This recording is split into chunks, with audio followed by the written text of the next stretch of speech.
Qu'est-ce qui, selon vous, se cacherait? Je ne sais pas si je dois employer le terme cacherait, mais que signifie aujourd'hui ce revirement de la situation de la part du général Langley? Qu'est-ce que cela signifie? Qu'est-ce qu'on ne nous dit pas à travers ces déclarations? Si vous regardez cette vidéo en ce moment, sachez que cette question vous concerne aussi. Elle est simple mais cruciale. Et comme toujours sur cette chaîne, vos avis sont les bienvenus, qu'ils servent à éclairer la lanterne des uns ou à poser un point de vue différent. Dans ce nouvel épisode de For You Media, les invités se sont exprimés sans filtre, des points de vue divergents, parfois opposés, mais enrichissants. Parmi eux, certains intervenants n'étaient pas du tout sur la même longueur d'onde que les invités. Et c'est justement cette confrontation d'idées qui donne de la profondeur au débat. Prenons par exemple l'intervention brillante de M. Atangana. Elle pointe du doigt une communication ratée de la part des Américains, notamment à travers la déclaration de Michael Langley.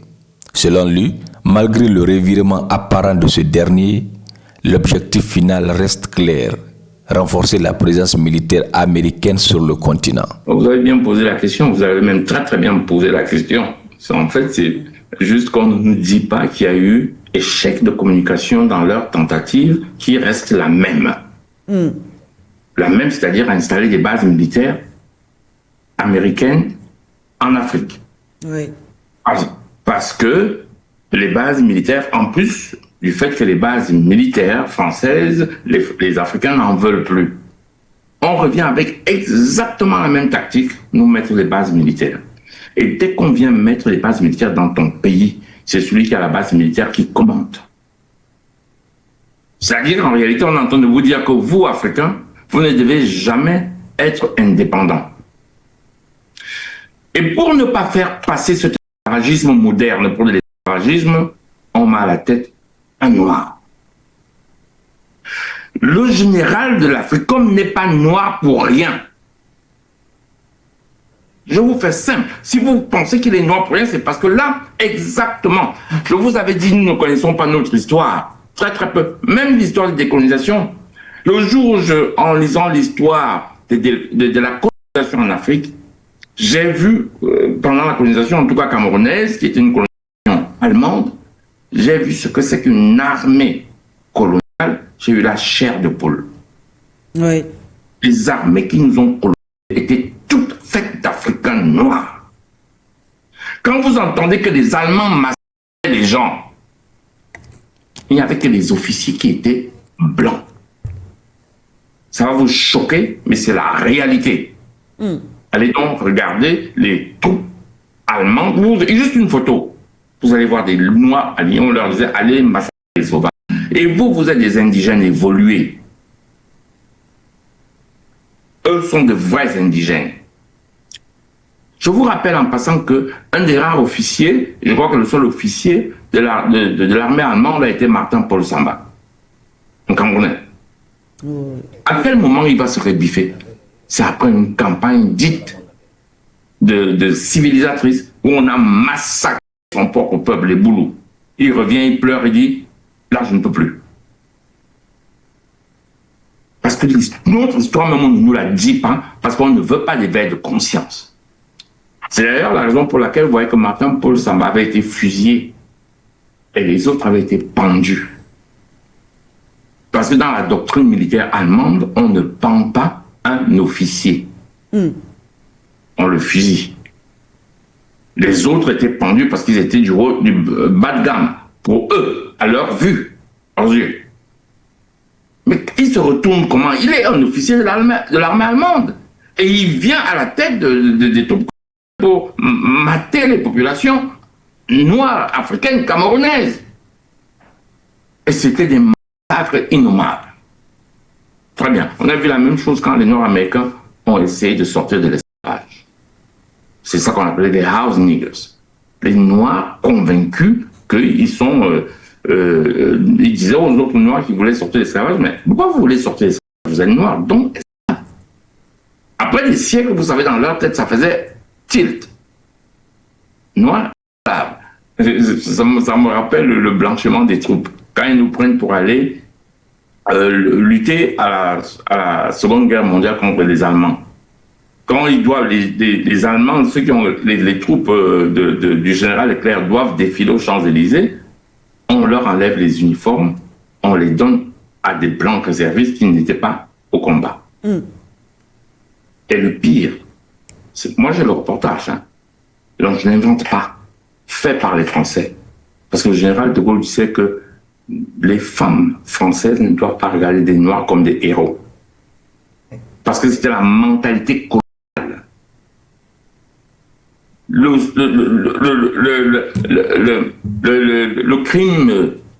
crime suprême était qu'un Noir a des rapports sexuels avec une femme blanche.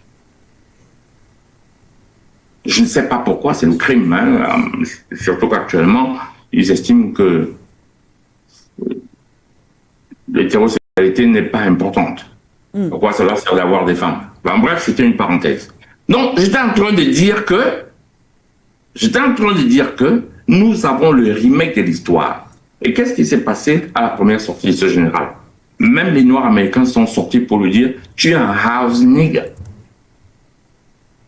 Tu n'as pas honte, toi, Noir américain, tu es à la tête d'une armée qui va coloniser l'Afrique. » Ça a eu beaucoup plus de remous aux États-Unis dans les milieux noirs que dans les milieux africains. C'est la raison pour laquelle il y a ce rétro-pédalage. C'est la raison parce que des grands leaders noirs américains lui ont rappelé ce qu'il est. Il est arrivé, il a commencé à expliquer comment Ibrahim Traoré exploite l'or pour sa propre protection. Mais tu es qui, toi? Tu connais quoi de l'Afrique, monsieur Langlais? Rien du tout. Ton histoire même, l'histoire du noir américain, tu ne la connais pas. Parce que c'est comme ça dans ces pays, on t'empêche d'être toi-même. Je ne sais pas si les noirs américains, pour qu'un noir américain lise la biographie de Malcolm X, il ne va pas trouver ça à l'école. Hein? Ou alors si on en parle à l'école, c'est 2 lignes. Donc quand vous êtes officier noir américain, vous ne connaissez pas votre propre histoire. Ils ont fait la même chose chez nous après la décolonisation. Et lui, né aux États-Unis, qui a étudié aux États-Unis, officiel américain, va venir parler du Burkina Faso. C'est la folie totale. Alors on lui a rappelé que tu n'es pas à ta place. Mais en même temps, comme beaucoup de Noirs, ben, il va là où il y a ses intérêts. On a déjà ça en Afrique, même entre chefs d'État africains qui trahissent les autres. Je venais de le dire. À plus forte raison, un Noir qui vient des États-Unis, il est content d'être américain. Vous avez vu, vous vous souvenez d'autres généraux américains qui ont participé, enfin au moins un qui a participé à témoigner contre Saddam Hussein en disant que Saddam Hussein avait des armes de destruction massive et allait mentir pour la destruction d'un autre pays. Colin Powell, vous vous en souvenez? Un noir. Oui. Il n'était pas noir par hasard non plus. C'est parce qu'on ne veut pas que vous interprétiez ça comme une recolonisation. On vous dit, ben, on vous envoie un noir pour vous mater, et comme ça vous interprétez ça comme on vous... Lui, il est aux ordres des Blancs. On lui a dit, écoute, toi, tu es un noir pas comme les autres, d'ailleurs, tu es un officier de l'armée américaine, c'est le top, voilà, voilà, voilà. Va mater les autres, là, en Afrique. Et c'est le tollé qu'il y a eu aux États-Unis qui a créé le rétro-pédalage. Mais l'objectif reste le même. L'objectif reste le même. Avoir les bases militaires en Afrique. Et ça devient de temps plus important qu'il y a la Russie qui prend de l'ampleur. Et ils ne veulent pas que la Russie prenne de l'ampleur.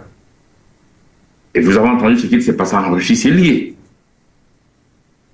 C'est-à-dire qu'il risque d'avoir une guerre mondiale dans cette guerre où on refuse que l'Afrique se libère. Et comme la Russie essaie de libérer l'Afrique, il faut détruire la Russie. Et continuer à mettre l'Afrique dans l'état de dominance que ces pays continuent à vivre par notre sueur et par notre sang. Ce qu'ils font depuis des siècles. Parce qu'il faut savoir que c'est le sang et la sueur des Noirs qui a construit les pays occidentaux. Et le fait que les pays africains cherchent à être autonomes, c'est comme si vous leur enlevez le sandwich de la bouche. C'est de ça qu'il s'agit. Évidemment, ils vont changer de tactique, ils vont venir essayer d'apaiser, mais le but est le même. Des bases militaires en Afrique. Pour dominer l'Africain, pour qu'il soit sous esclavage, les matières premières de l'Afrique doivent leur appartenir, quitte à ce que les Africains restent dans la misère totale. La misère de l'Afrique aujourd'hui est due au fait que les autres la pillent. Et allez voir le nombre d'Africains qui disent que c'est faux. Vous avez déjà vu dans les réseaux sociaux un nombre d'Africains qui disent que non, le problème c'est nous, c'est la malgouvernance, c'est gna gna gna gna gna. Des lobotomisés. Ah oui, c'est des généraux anglais, c'est des gens convaincus de leur infériorité. C'est évident que l'Afrique est ceci aujourd'hui parce qu'elle est exploitée, parce qu'elle a été exploitée pendant l'esclavage, parce qu'il y a des bases militaires étrangères qui font que les chefs d'État africains n'ont pas d'autonomie même de décision. Mais vous parlez, les infrastructures dans ces pays sont construites par qui? C'est pas les sociétés occidentales? Vous avez déjà vu une société camerounaise construire une route au Cameroun? Vous avez déjà vu une société camerounaise construire une usine au Cameroun? Pourquoi ça ne marche pas? Pourquoi ça ne marche pas? C'est eux qui répondent. Pourquoi on a une mauvaise qualité réseau au Cameroun alors que c'est les sociétés occidentales qui implémentent le réseau de télécommunications camerounais? Ah tiens, j'ai oublié, c'est parce que c'est en Afrique. C'est parce que nous avons le sang noir. Je sors par là. Il faut comprendre que dans le domaine des relations internationales, il y a ce qu'on appelle une communication non écrite. Oui. C'est-à-dire, il y a une façon de jeter le pavé dans la mare pour que cette eau vous éclabousse. Oui. Et lorsque l'eau vous éclabousse, vous vous sentez touché, humifié par cette eau, vous réagissez. Alors, c'est une façon de communiquer par ces Américains. Il faut planter le décor avec ce que c'est qu'Africom. Africom, oui, c'est un commandement militaire des États-Unis en Afrique. Depuis la chute des États-Unis en Somalie, divisant ce pays en deux, Somalie du Nord, Somalie du Sud. Alors, cet échec, avec l'islamisation d'un côté de la Somalie, a amené les Américains à réfléchir en 2007 pour créer ce que c'est que l'Africom. Et je ne vous apprends rien. Vous êtes journaliste d'investigation. Africom est une base américaine située en Allemagne, dans la ville de Stuttgart, dans une petite ville appelée Moringer. Excusez mon langue germanophone qui n'est pas très claire. Moringer. Alors, qu'est-ce qui se passe? Étant à Stuttgart, un général comme l'anglais vit l'Afrique à distance et veut être donneur de leçons, ce qui est mal perçu. Deuxième cas de figure, ce monsieur vient en Afrique 3 fois l'an. Parce que les États-Unis ont une flotte 3 fois l'an. Le général anglais en Afrique 3 fois l'an. Première fois que ce monsieur vient faire ce qu'on appelle une réunion de synthèse entre différents chefs d'état-major des armées africaines qui ont bien voulu faire une coopération militaire avec les États-Unis. Ce département de la défense américaine, lorsqu'on met Africom en base clé en 2008, parce que c'est créé en 2007, en 2008, les velléités de ce commandement commencent avec l'échec de la Somalie. Les Américains se retrouvent donc en train de vouloir être plus proche de l'Afrique. Vous savez ce qu'ils font? Ils vont déposer une base navale à Djibouti, à la corne de l'Afrique, dans une petite ville appelée Mboli. Et ils se partagent la façade maritime avec la France qui a mis son porte-avions Clémenceau quelque part là-bas, et les États-Unis sont en face. Chacun cherche à couper le gâteau africain vers son intérêt. L'anglais vient encore en Afrique, ça c'est pour la deuxième fois, quand il vient voir ses militaires américains basés en Mboli à Djibouti. Il revient en Afrique pour la 3e fois. Lorsqu'il apprend que les États, l'Alliance des États du Sahel, décident d'en découdre dans la coopération militaire avec les États-Unis et vont plutôt dans une coopération militaire avec la Russie. Les preuves marquantes, c'est le 80e anniversaire de la victoire patriotique en Russie, où ces présidents et ces ministres de défense et ministres d'État de l'Alliance des États du Sahel se retrouvent en Russie, reçus en grande pompe, et mettent les gerbes de fleurs avec une connotation synthétique. Le vert qui montre une verdure, un espoir, le rouge, le sang coulé par ceux qui ont défendu la grande victoire patriotique. Autant de symboles linguistiques, autant de symboles de façon matérielle qui montrent que l'Afrique dans son neveu a tourné le dos vers les autres gagnants de la guerre de 1945 pour aller vers un seul gagnant qui est la Russie, dont l'histoire avait été tronquée depuis des générations et des générations.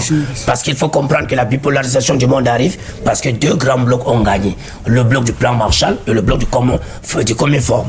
Alors, dans cette lutte idéologique, les Africains décident de dire que nous maintenant, nous allons vers la Russie.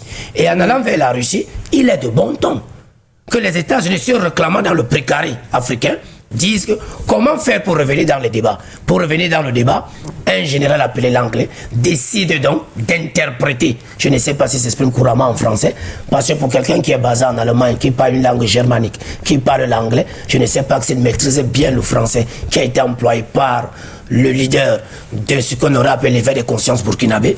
Il entre donc dans ce jeu et dit il va dans tous les sens pour interpréter que les richesses du Burkina ne vont pas directement entre la satisfaction de la population sociale burkinabé. Erreur. Dans cette erreur, il veut faire une récupération.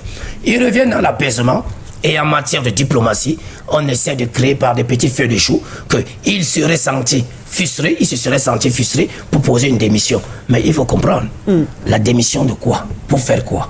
Pour qu'un autre, après cette erreur, demande audience au président burkinabé pour pouvoir dire qu'on vient de renfermer, on vient de se réapproprier de la diplomatie américaine burkinabé pour pouvoir parler du sous-sol burkinabé. Ça peut être une stratégie américaine. C'est l'une des plus belles stratégies, c'est pourquoi je vous ai dit, si on jette le pavé dans la mare, l'eau vous touche, vous allez demander à celui qui a jeté cela que, regarde comment tu es en train de me mouiller. Et ça vous met directement en communication avec l'autre. Et dans cette communication, on crée un parallélisme de forme pour pouvoir apporter une diplomatie sur la table Burkina, aux États-Unis d'Amérique, et directement vous avez le président Trump. C'est interposé. Il a dit au président burkinabé qu'il est un peuple frère, et c'est comme ça que dans ces velléités, ce qu'on appelle la manigance de diplomatie, les États-Unis veulent entrer en Afrique et entrent par la plus belle des manières. Et je vais vous raconter une histoire de la Première Guerre mondiale. Les États-Unis entrent en guerre en disant qu'on a bombardé leur bateau appelé Lusitania au bord de la Grande Mer. C'était pour entrer en guerre. Les États-Unis arrivent toujours dans un pays avec un prétexte. Qu'est-ce qu'ils ont fait en Afghanistan? Un prétexte. Qu'est-ce qu'ils ont fait en Palestine? Un prétexte. Qu'est-ce qu'ils font en Afrique? Un prétexte. Ils ont dit soi-disant que les Somaliens de race noire étaient imposés dans l'islam. Il fallait leur sauver, leur donner leur façon de bien vivre. Ils ont divisé la Somalie en deux. Quand ils arrivent aujourd'hui dans les États du Sahel, si l'Alliance des États du Sahel n'est pas vigilante, l'entrée des Américains divisera ce qui veut se faire de mieux dans l'unification de l'Afrique. C'est ce qu'ils ont fait au Nigeria avec les sociétés pétrolières. Vous savez, le Nigeria est une fédération, mais c'est une fédération la plus désordonnée et la plus en Afrique. La preuve, la base arrière de Boko Haram au Cameroun était au Nigeria. Nul n'avait été le feu président Idriss Déby du Tchad, en concomitance avec le président Paul Biya, pour pourchasser le Boko Haram. Au dernier retranchement au Nigeria, Boko Haram n'allait pas cesser ses velléités. Alors il faut comprendre cela dans ce qu'on appelle les relations internationales et comprendre que aujourd'hui, le président Langlais a fait ce qu'on appelle la cour auprès de l'Alliance des États du Sahel. Alors ça amène maintenant Trump à interpeller son homologue président et ça fait que les États-Unis entrent dans la danse par un prétexte. De son côté, M. Nyamsi adopte un angle d'analyse différent, plus incisif. Son message est tranchant et mérite attention. Que pensez-vous de sa lecture de la situation? Cet autre intervenant qui a peut-être mis la barre encore plus haut, pour lui, il n'est pas question de critiquer les Noirs. Il appelle à en finir totalement avec toute forme d'occupation occidentale en Afrique. Selon lui, c'est le premier vrai combat avant tout autre. Surtout parler du général Langlais et de nous, les Africains noirs. Je suis pas d'accord sur la première analyse en disant que l'Afrique et les Noirs sont pas forts, les Noirs sont ceci. Il faut qu'on arrête de nous dénigrer. Le problème de l'Africain, il faut pas qu'on oublie, le problème de l'Africain, c'est l'occidental. C'est les Occidentaux, à cause d'eux, qu'on est comme ça. C'est eux notre problème. Et si on commence à dire non, ce sont nos frères qui nous trahissent, on ne s'en sortira pas. Il faut qu'on continue à marteler que c'est à cause d'eux. Quand une vache chie chez toi, n'essuie pas que le caca, la merde, entre guillemets, pour être vulgaire, qui est là. tu fais sortir la vache. Eh ben, les Occidentaux, c'est ça. Si on commence à dire la merde, c'est nous, les Noirs, et qu'on veut juste l'essuyer, on s'en sortira pas. Il faut qu'on fasse sortir cette vache qui nous chie dessus tous les jours. Et c'est l'Occident qui fait ça. Donc, n'oublions pas notre problème, c'est pas nous les Noirs, ça ne sera jamais nous les Noirs. Même si dans tous les peuples, il y a des trahisons, il y a des méchants, des gentils. C'est comme ça la vie humaine. Mais notre problème, c'est les Occidentaux qui veulent pas nous laisser tranquilles. Parce que l'herbe est plus verte chez nous, point. Et donc, ils continueront à nous faire chier, à nous chier dessus. Je vais être vulgaire comme ça. Donc, arrêtons, monsieur Atangana, monsieur Yansi, de dire que le problème, c'est nous, les Noirs. On n'a aucun problème, nous, les Noirs. Notre seul problème, ce sont les Occidentaux, point barre. Et il faut les faire sortir de cette maison, de notre jardin, où ils sont en train de nous polluer en permanence. Et revenons à monsieur Langlais. Les Américains, c'est leur politique, c'est leur stratégie. Leur stratégie, c'est d'abord d'essayer de rentrer par la manière douce. Ils ont essayé avec leurs ambassades en venant discuter avec au début de la crise, de nos crises. Ils ont vu que ça ne passait pas. Qu'est-ce qu'ils ont fait? Ils ont essayé la menace avec le général Langlais. C'était une menace, à monsieur Traoré. C'était une vraie menace. Comme vous avez dit, ils ont jeté un pavé. Ça a éclaboussé, mais manque de peau, ça les a éclaboussés. D'habitude, ils lancent le pavé, ça éclabousse les autres pour qu'il y ait un dialogue. Mais là, ils étaient trop près, et ça les a éclaboussés. La population, les réseaux sociaux, les Américains la population ont eu un petit peu de réflexion et sont sortis. Et donc, ça les a éclaboussés. Et maintenant, qu'est-ce qu'ils essayent? De revenir par la manière douce, en disant qu'il s'est trompé. Mais à ce niveau-là, ces gens-là ne se trompent pas. C'est pas eux qui font leur discours. Ce sont des gens très réfléchis qui ont analysé et calculé, qui leur disent vous devez dire ça. Monsieur Langlais n'a pas sorti ce discours-là de son chapeau en disant je vais parler et puis je vais dire ceci, cela. Non, c'est pas lui le fautif. C'est un pion comme tous les autres. Ils ont vu que ça les a éclaboussés. C'est en train de monter en mayonnaise. Ils ne peuvent pas passer par la manière forte. On va essayer par la manière diplomatique. On va en remettre un autre et qui viendra encore chier chez nous. 3 visions, 3 angles, mais une vérité qui se dégage. L'Afrique est à la croisée des chemins. Et il est temps de décider de son avenir. Je vous attends dans les commentaires pour continuer l'échange. Et surtout, n'oubliez pas de partager cette vidéo, car elle soulève des enjeux fondamentaux pour notre continent.